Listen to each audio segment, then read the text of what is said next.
అశ్వ సంవత్సరంలో కైలాస యాత్ర Sri Gayatri tours and travels 8977349696. Thorrur మున్సిపాలిటీలో హై టెన్షన్ వాతావరణం నెలకొంది. మధ్యాహ్నం 12:30 చైర్మన్ వైస్ చైర్మన్ ఎన్నిక జరగబోతుంది. ఈ నేపథ్యంలో తొర్రూరుకు ఎంపీ కడియం కావ్య, ఎమ్మెల్యే ఎస్ఎస్వి రెడ్డి హాజరైపోతున్నారు. సో పోటీగా మాజీ మంత్రి ఎర్రబెల్లి దయాకర్ రావు కూడా చేరుకోబోతున్నారు. ఎర్రబెల్లి దయాకర్ రావుతో బీఆర్ఎస్ శ్రేణులు భారీగా ఉండేటువంటి అవకాశం కూడా కనబడుతుంది. ఎలాంటి గొడవలు జరగకుండా మాత్రం రంగంలోకి దిగుతున్నారు పోలీసులు. దాదాపు 1000 మంది పోలీసులతో భారీ బందోబస్తును ఏర్పాటు చేస్తున్నారు.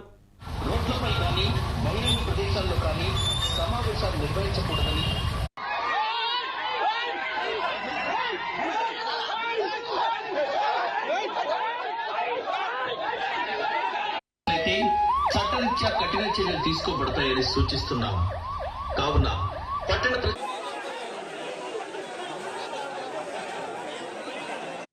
అధికారిక హెచ్చరిక. తొర్రూరు పట్టణ ప్రజలకు పోలీస్ శాఖ వారి విజ్ఞప్తి.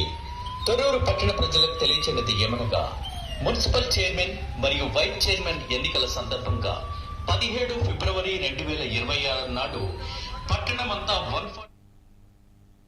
ఇక తొర్రూరు మున్సిపాలిటీలో హై టెన్షన్ వాతావరణంపై మరింత సమాచారం మా ప్రతినిధి సతీష్ అందిస్తారు. సతీష్, చెప్పండి, ప్రస్తుతం అక్కడ సిచ్యువేషన్ ఏ విధంగా ఉంది? భారీగా పోలీసులు అక్కడ చేరుకుంటున్నటువంటి పరిస్థితి కనబడుతుంది. ఆల్మోస్ట్ 1000 మంది పోలీసులతో, అంటే కొంచెం టెన్షన్ వాతావరణమే అక్కడ కనబడుతుంది. శాంతి భద్రతలను అదుపు చేస్తూ మధ్యాహ్నం 12:30 చైర్మన్ వైస్ చైర్మన్ ఎన్నికకి సంబంధించిన డీటెయిల్స్ ఏంటి?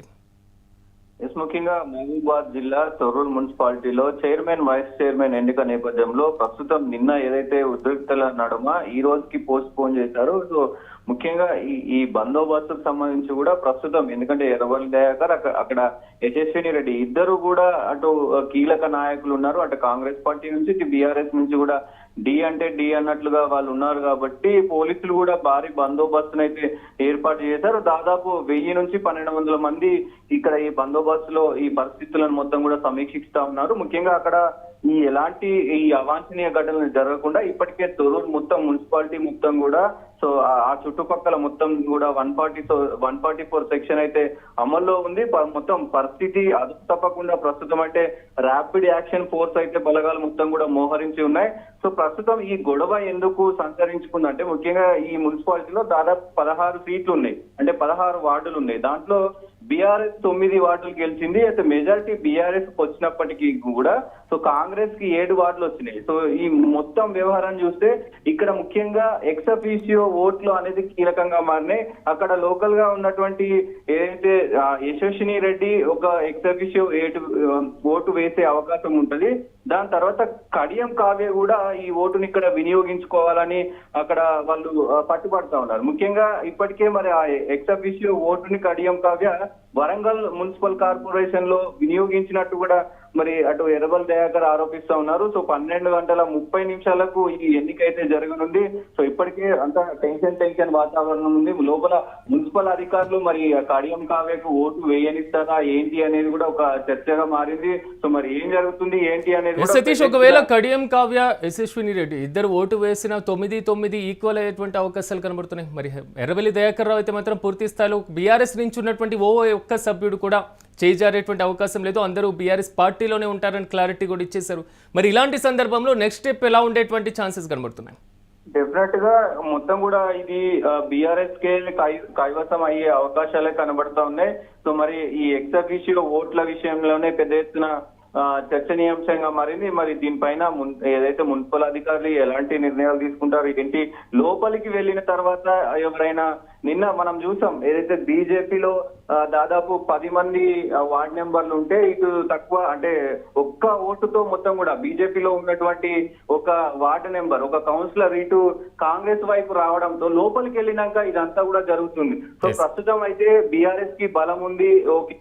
ఏదైతే ఈ యశస్విని రెడ్డి ఎక్స్ అఫీషియో ఓటు వేసినా కానీ ఇక్కడ పెద్దగా గెలిచే అవకాశాలు లేదు. కాబట్టి బీఆర్ఎస్ నుంచి ఎవరైనా ఓటు వేస్తే తప్ప మరి కాంగ్రెస్ నెగ్గే అవకాశం లేదు.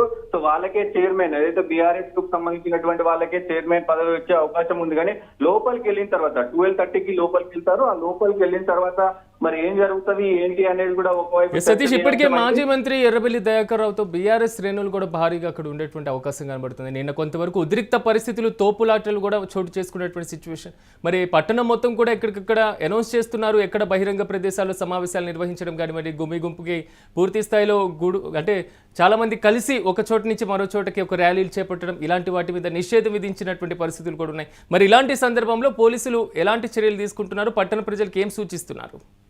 డెఫినెట్ గా అంటే ఇప్పుడు ప్రస్తుతం ఏదైతే మున్సిపల్ ఆవరణలో మొత్తం కూడా 144 సెక్షన్, దాంతో పాటు ప్రస్తుతం బిఎన్ఎస్ సెక్షన్ 163 కూడా అమల్లో ఉంది. దాదాపు 1200 మందికి పైగా పోలీసులు, అలాగే స్పెషల్ టాస్క్ ఫోర్స్ బలగాలు, ఇదైతే మొత్తం కూడా ఈ బలగాలన్నీ కూడా మున్సిపల్ కార్యాలయం ముంగట కావచ్చు, అటు మొత్తం కూడా ఆవరణలో మొత్తం కూడా మోహరించి ఉన్నాయి. ఎలాంటి అవాంఛనీయ సంఘటనలు జరగకుండా ఇటు కాంగ్రెస్ నుంచి కానీ నాయకులు వచ్చినా, ఇటు బీఆర్ఎస్ నుంచి నాయకులు వచ్చినా కానీ అదుపు చేసి సో ఈ ఎన్నిక అయిపోయే వరకు ప్రశాంతంగా ఉండేలా మొత్తం కూడా చర్యలు తీసుకున్నారు. ఎందుకంటే రాష్ట్ర వ్యాప్తంగా మొత్తం కూడా నిన్న మొత్తం అయిపోయినాయి కాబట్టి ప్రస్తుతం ఉన్నటువంటి ఏదైతే ఒక 8 మున్సిపాలిటీలు ఉన్నాయో ఆ 8 మున్సిపాలిటీల్లో ఈ రోజు కూడా దాదాపు అయిపోయే అవకాశం ఉంది.